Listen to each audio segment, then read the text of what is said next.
Hi friends, ഇന്ന് നമുക്കിന്ന് easy ആയിട്ട് പെട്ടെന്ന് നമുക്കൊരു കുക്കർ ബിരിയാണി തയ്യാറാക്കിയാലോ. സമയം വളരെ കുറവാണ്, അപ്പോൾ നമുക്ക് പെട്ടെന്ന് ചെയ്യാം. അപ്പോൾ ചിക്കനിൽ പുരട്ടി വെക്കാനുള്ള ഇഞ്ചി, വെളുത്തുള്ളി, പച്ചമുളക് ഇത്രയും ഞാൻ എടുത്തിട്ടുണ്ട്. ഇത് നമുക്ക് മിക്സിയിലൊന്ന് അരച്ചെടുക്കാം.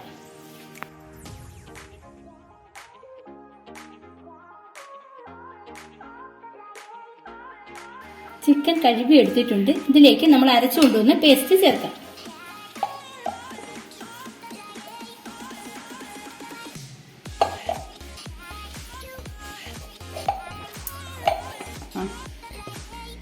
ഇഞ്ചിയും വെളുത്തുള്ളിയും പച്ചമുളകും ഒക്കെ ചിക്കൻ ആവശ്യത്തിന് നിങ്ങൾക്ക് ചേർക്കാം. എരിവിനനുസരിച്ച് മുളകൊക്കെ ചേർക്കാം. ഇത് ഞാൻ കുറച്ച് വിധമാണ് ചേർത്തിരിക്കുന്നത്, കുറച്ച് ചിക്കനേ ഉള്ളൂ. ഇനി ഞാൻ അതിനാവശ്യമായ മഞ്ഞൾപ്പൊടി ചേർക്കുന്നു. ഇത് കണക്ക് പറയാത്തത്, ഇത് കുറച്ച് സാധനമാണ് എടുത്തിരിക്കുന്നത്, അതുകൊണ്ടാണ് ഞാൻ ഇതിന് കൃത്യമായ ഒരു കണക്ക് പറയാത്തത്. ഇത് ഗരം മസാലയാണ്. കുറച്ച് മുളക് പൊടിയാണ് ചേർക്കുന്നത്, കാരണം നമ്മൾ കുറേ പച്ചമുളക് ചേർത്തിട്ടുണ്ട്. പിന്നെ ഇവിടെ വലിയ എരിവും വേണ്ട, അതുകൊണ്ട് കുറച്ച് മുളക് പൊടിയെ ചേർക്കുന്നുള്ളൂ. അല്ലെങ്കിൽ പിന്നെ നമ്മുടെ ചിക്കൻ ബിരിയാണി ചുമന്നിരിക്കും. ഒരു മഞ്ഞ കളറിലിരിക്കുന്നതാണ് ഇഷ്ടം, ചെറിയൊരു മഞ്ഞ കളറില്ല, ചുമന്നിരിക്കേണ്ടത്. അതുകൊണ്ടാണ് ഞാൻ കുറച്ച് മുളക് പൊടി ചേർത്തത്. ഇനി ഇതിനകത്തേക്ക് നമുക്ക് കുറച്ച് തൈരും കൂടി ചേർക്കാം. തൈരും ഇതിനാവശ്യത്തിന് ഉപ്പും ചേർക്കണം.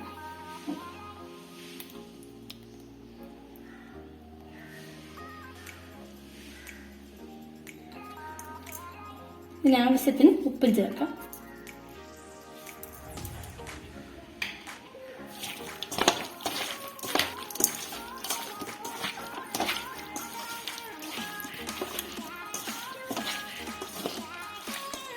എല്ലാം നന്നായി ഇളക്കി ചേർത്തിട്ടുണ്ട്.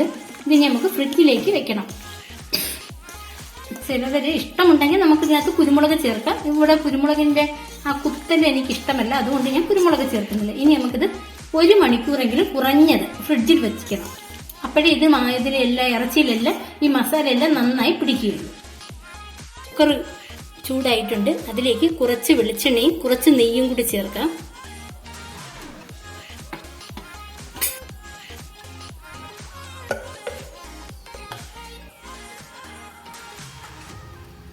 ചൂടായിട്ടുണ്ട്. അതിലേക്ക് പട്ട, ഗ്രാമ്പു, ഏലക്ക ഇതെല്ലാം ചേർത്ത് കൊടുക്കാം.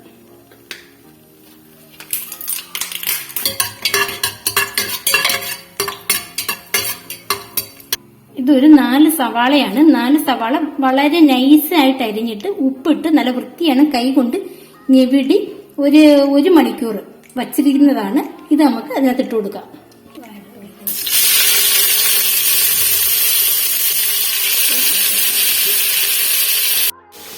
ഈ ഉള്ളിയുടെ ഒരു പച്ച ചെവ മാറുന്ന വരെ, നല്ല ബ്രൗൺ കളർ ആവണ്ട, എന്നാലും ഒന്ന് വാടണം.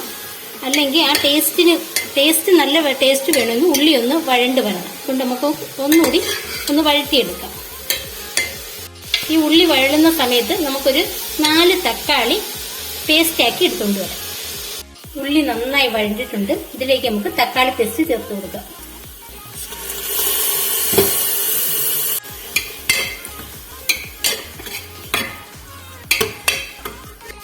തക്കാളി ഒന്ന് വഴറ്റിയിട്ടുണ്ട്. അതിന്റെ പച്ചമണം മാറുന്നവരെ വഴറ്റിയിട്ടുണ്ട്. ഇനി അതിലേക്ക് നമുക്ക് ഫ്രിഡ്ജിൽ വെച്ചിരുന്ന ചിക്കൻ 1 മണിക്കൂർ കുറഞ്ഞതെങ്കിലും വെച്ചിരിക്കണം. ആ ചിക്കൻ ചേർത്ത് കൊടുക്കാം.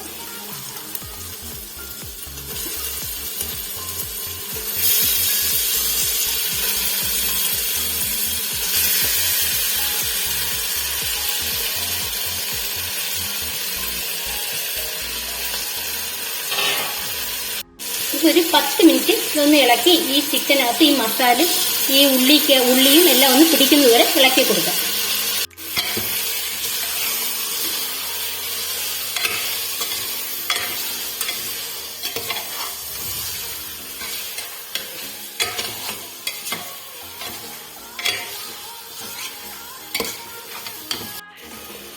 ചിക്കനിലോട്ട് ഉള്ളിയൊക്കെ നല്ല ഉള്ളിയും ആ മസാലയും എല്ലാം ചേർന്നിട്ടുണ്ട്, നല്ല സെറ്റ് ആയിട്ടുണ്ട്. ഇതിലേക്ക് ഇനി അരി ചേർത്ത് കൊടുക്കാം.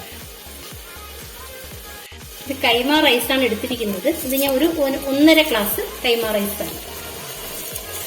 ഇത് നന്നായി കഴുകി 1 മണിക്കൂർ കുതിർത്ത അരിയാണ്. ചിക്കനും അരിയും കൂടി നന്നായി ഒന്ന് യോജിപ്പിച്ചെടുക്കാം.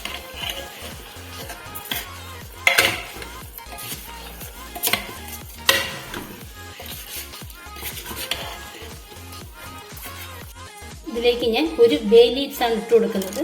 ഇനി ഇതിലേക്ക് മല്ലിയിലയും പുതിനയിലയും ചേർക്കണം. ഇപ്പം എൻ്റെ കയ്യിൽ മല്ലിയില ഇല്ല, അതിന് പകരം ഞാൻ പുതിനയില മാത്രമേ ഉള്ളൂ. ഞാൻ അത് മാത്രമാണ് ചേർത്ത് കൊടുക്കുന്നത്. നിങ്ങൾ മല്ലിയിലയും കൂടി ചേർക്കണം. ഇകന്ന് നിൽക്കുന്ന അത്രയും വെള്ളം ചേർത്ത് കൊടുക്കാം. ഇത് ചൂട് തിളപ്പിച്ച വെള്ളമാണ് ഞാൻ ചേർക്കുന്നത്. അരിയുടെ മുകളിൽ നിന്നാൽ മതി വെള്ളം, പിന്നെ ബാക്കി ചിക്കനിലെ വെള്ളമൊക്കെ ഇറങ്ങിക്കോളും. അതുകൊണ്ട് ഇത്രയും വെള്ളത്തിന്റെ ആവശ്യമേ നമുക്ക് ഇപ്പോൾ ഉള്ളൂ.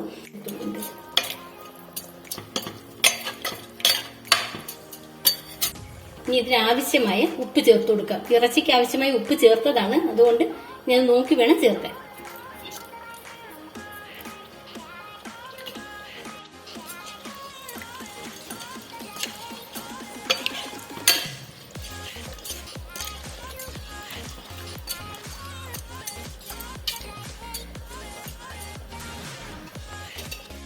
ഇനി കുക്കർ അടച്ചു വെച്ച് ഒരു വിസിൽ അടിക്കുന്നത് വരെ ഫ്ലെയിം കൂട്ടിയിട്ട് വേവിക്കാം. ഒരു വിസിൽ കേൾക്കുമ്പോഴത്തേക്കും ഗ്യാസ് ഓഫ് ആക്കാം. അത് കഴിഞ്ഞ് ഒരു 10-20 മിനിറ്റ് കഴിഞ്ഞ് കുക്കർ തുറന്നു നോക്കുമ്പോൾ അരി വെന്തിട്ടില്ല എങ്കിൽ വീണ്ടും അടച്ചു വെച്ചാൽ മതി. ഫ്ലെയിം ഓൺ ആക്കണ്ട, ആ ചൂടിൽ തന്നെ ഇരുന്ന് വെന്തുകൊള്ളു.